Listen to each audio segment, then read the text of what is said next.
Good afternoon students. आज हम लोग एक नया चैप्टर 24 का पहला वीडियो ट्रांसलेशन अनुवाद में, वह भी पैसिव वॉइस में अनुवाद यानी use of the passive voice, यानी हिंदी से अंग्रेजी में अनुवाद करने के लिए वाक्य को पैसिव वॉइस में कैसे ट्रांसलेट किया जाता है, इसके विषय में जानकारी प्राप्त करें। इसके पहले बहुत सारे वीडियो में ट्रांसलेशन हो चुका है, लेकिन उसमें पैसिव वॉइस का ट्रांसलेशन नहीं हुआ। और आप जानते हैं कि अनुवाद का कोई और छोर नहीं। बहुत सारे टेक्निकल सेंटेंस हैं, जो बहुत तरीके हैं जिनके द्वारा आपको सिखलाया जाता है। इससे लाभ यह होगा कि दोनों बातें हो जाएंगी, हिंदी से अंग्रेजी में अनुवाद कैसे करते हैं और एक्टिव से पैसिव कैसे बनाया जाता है, पैसिव से एक्टिव कैसे बनता है। दोनों चीजें हिंदी और अंग्रेजी दोनों में आप आसानी से समझ जाएंगे। तो इसलिए यहाँ लिखा है यूज ऑफ पैसिव वॉइस। अंग्रेजी में अनुवाद यानी इंग्लिश में जब भी हिंदी से अंग्रेजी में ट्रांसलेट करते हैं तो सबसे पहले सब्जेक्ट लिखते हैं, तब वर्ब लिखते हैं, तब ऑब्जेक्ट आता है। यानी पहले कर्ता, तब क्रिया और कर्म। यानी जब अंग्रेजी लिखते हैं, हिंदी से अंग्रेजी में ट्रांसलेट करते हैं तो तब सबसे पहले सब्जेक्ट, तब वर्ब, तब ऑब्जेक्ट, बाकी उसका एक्सपांशन या अदर वर्ड्स उसके बाद में लिखे जाते हैं। यानी कर्ता, क्रिया और कर्म और बाकी चीजें उसके बाद में अगर आई है तो यह नमूना होता है। अगर इस पैटर्न में आपने वाक्य लिखा तो एक्टिव वॉइस यानी कर्तृवाच्य कहलाता है। यानी वाक्य को कहते हैं कि यह एक्टिव वॉइस में है। इसका मतलब यह है कि लिखने वाला कर्ता पर ज्यादा जोर डालना चाहता है। वह जानना यह चाहता है कि कर्ता के द्वारा यह कार्य किया गया, यानी अमुक व्यक्ति के द्वारा यह कार्य किया गया। लेकिन जब अनुवाद करते समय पहले कर्म को लिया जाता है, यानी पहले कर्म आता है सब्जेक्ट के स्थान पर, तब वर्ब यानी क्रिया आती है और उसके बाद बाई लगा करके कर्ता रखा जाता है। तो ऐसे वाक्य को पैसिव वॉइस या कर्मवाच्य नामक वाक्य कहते हैं। अब इसमें वही दिया गया है कि अंग्रेजी में अनुवाद कर्ता, क्रिया, कर्म इस क्रम में किया जाता है। तो इस प्रकार किए गए अनुवाद गए वाक्यों को एक्टिव वॉइस यानी कर्तृवाच्य कहा जाता है। और यदि कर्म को पहले लेकर अनुवाद किया जाए, यानी पहले ऑब्जेक्ट आए, तो इस प्रकार के बने वाक्य को पैसिव वॉइस में कहा जाता है। यहाँ एक उदाहरण लिखा भी है। उसने एक पत्र लिखा, तो लिखने का काम क्या किया? उसने किया ही। टेंस के अनुसार रोट लिख दिया, उसने लिखा। क्या लिखा? A letter. यह वाक्य एक्टिव वॉइस में है, इसलिए कि इसमें सब्जेक्ट आया, वर्ब आया और ऑब्जेक्ट आया। लेकिन वही नीचे जरा देखिए, एक पत्र उसके द्वारा लिखा गया, सब्जेक्ट के स्थान पर ऑब्जेक्ट आ गया ए लेटर। यानी लिखने वाला ए लेटर पर अधिक दबाव डालना चाहता है कि जो कार्य हुआ, यानी ए लेटर का महत्व इस वाक्य में ज्यादा है अपेक्षाकृत लिखने वाले के। इसीलिए यहां सब्जेक्ट के स्थान पर ए लेटर आ गया। A letter was written by him. A letter was written by him. अब यही थोड़ी सी बात समझ लीजिए कि एक्टिव से पैसिव वॉइस बनाने के लिए करते क्या हैं। इसके पहले एक्टिव पैसिव पढ़ाया जा चुका है ग्रामर के अंतर्गत भी। उस वीडियो को खोले, विस्तृत रूप से आपको एक्टिव पैसिव मिल जाएगा। यहाँ ट्रांसलेशन है, फिर भी थोड़ा बता दें कि एक्टिव से पैसिव बनाने के लिए आप सब्जेक्ट को ऑब्जेक्ट के स्थान पर लिखते हैं, ऑब्जेक्ट को सब्जेक्ट के स्थान पर लिखते हैं। फिर समझिए, एक्टिव से पैसिव बनाने के लिए ऑब्जेक्ट को सब्जेक्ट बनाया जाता है और सब्जेक्ट को ऑब्जेक्ट के स्थान पर बाई प्रीपोजिशन लगा के लिखा जाता है। और 99% 1% छोड़कर बाई प्रीपोजिशन कहीं कहीं नहीं लगता। टेंस देखा जाता है, टेंस के अनुसार सहायक क्रिया और तब मुख्य क्रिया लिखा जाता है। और अगर बाकी कोई शब्द है तो उसके पीछे जहां है वहीं रख दिए जाते हैं। यह नमूना होता है पैसिव वॉइस। यानी पहले ऑब्जेक्ट लिखिए, तब ऑक्सिलरी वर्ब लिखिए टेंस के अनुसार, तब क्रिया का थर्ड फॉर्म लिखिए और तब बाई लगा करके एजेंट यानी वास्तविक कर्ता लिखिए और बाकी चीजें उसके बाद में। नोट में कुछ वाक्य ऐसे होते हैं जिनमें कर्ता अज्ञात होता है, कुछ वाक्य ऐसे होते हैं जिसमें कर्ता गायब होता है, किसने काम किया कुछ भी वर्णन नहीं होता है, तथा कर्म की ही प्रमुखता होती है। यानी उस वाक्य के द्वारा कर्म की केवल बात की जाती है, कर्ता गायब होता है। जैसे लंबी तलाश के बाद चोर को पकड़ लिया गया, लंबी तलाश के बाद चोर को पकड़ लिया गया। The thief was caught. The thief क्या है? कर्म है, पकड़ा गया। वॉज सहायक क्रिया, काट मुख्य क्रिया का third form. After prolonged search, लंबी तलाश के बाद प्रोलॉन्ग्ड सर्च। स्पष्ट नहीं है कि चोर को पकड़ा किस, इस वाक्य के द्वारा पता ही नहीं चलता कि किसने चोर को पकड़ा, इसलिए कर्ता तो है ही नहीं, इस वाक्य में कर्ता है नहीं।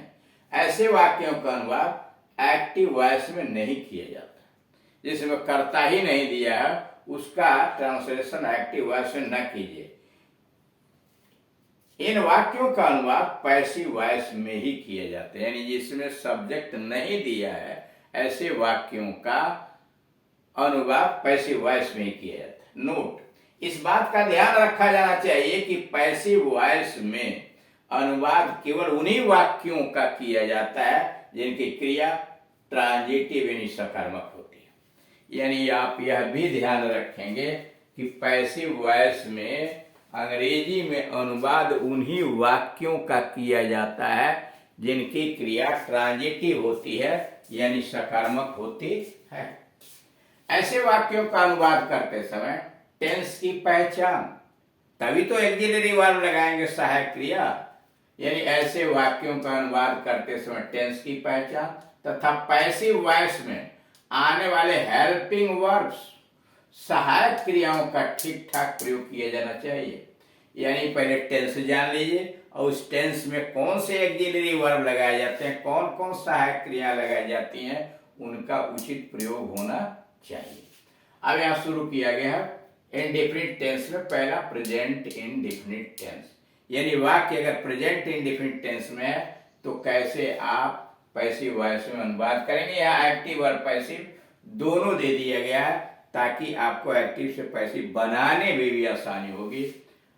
पहला वाक्य एक्टिव में, मैं एक पत्र लिखता हूं, I write a letter, present indefinite tense है, आई राइट ए लेटर। आई क्या है? आई के साथ क्रिया फर्स्ट फॉर्म की लगती है, प्रेजेंट इंडेफिनिट टेंस। अब पैसिव वॉइस से आपने बनाया ए लेटर को हिंदी किया, एक पत्र मेरे द्वारा लिखा जाता है, तो ए लेटर आ गया सब्जेक्ट के स्थान पर। ए लेटर सिंगुलर नंबर तो प्रेजेंट इंडेफिनिट टेंस में इज लगाया और क्रिया का थर्ड फॉर्म लगाया, आई आगे चला गया तो बाई मी हुआ, आगे चला गया आई तो बाई मी हुआ। यानी इस प्रकार से आप देख रहे हैं कि ऑब्जेक्ट को सब्जेक्ट के स्थान पर लिखा, सब्जेक्ट को ऑब्जेक्ट के स्थान पर लिखा और उसके पहले बाई प्रीपोजिशन लगा दिया। टेंस के अनुसार इज आर एम, इनमें से नए कर्ता के अनुसार सहायक क्रिया और मुख्य क्रिया का थर्ड फॉर्म। यानी ये लेटर इज रिटन बाय मी। दूसरा है एक्टिव, ए का मतलब यहाँ एक्टिव, पी का मतलब पैसिव हुआ। हम किताब पढ़ते हैं, we read books, we read books, और किताबें हमारे द्वारा पढ़ी जाती हैं। बुक्स ये ऑब्जेक्ट है तो सब्जेक्ट बनाया, बुक्स, बुक्स के साथ are, read, books are read by us.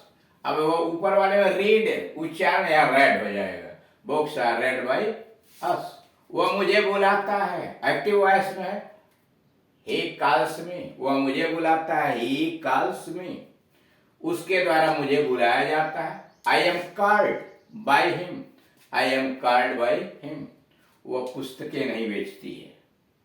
She does not sell books, वह पुस्तकें नहीं बेचती है। She does not sell books, पुस्तकें उसके द्वारा नहीं बेची जाती हैं। Books are not sold by her, books are not sold by her. पांचवा एक्टिव वॉइस, वे क्रिकेट नहीं खेलते हैं, निगेटिव में देख रहे हैं, they do not play cricket, they do not play cricket. और पैसिव में क्रिकेट उनके द्वारा नहीं खेली जाती है, cricket is not played by them, cricket is not played by them. छठवां एक्टिव वॉइस, क्या तुम पाठ याद करते हो?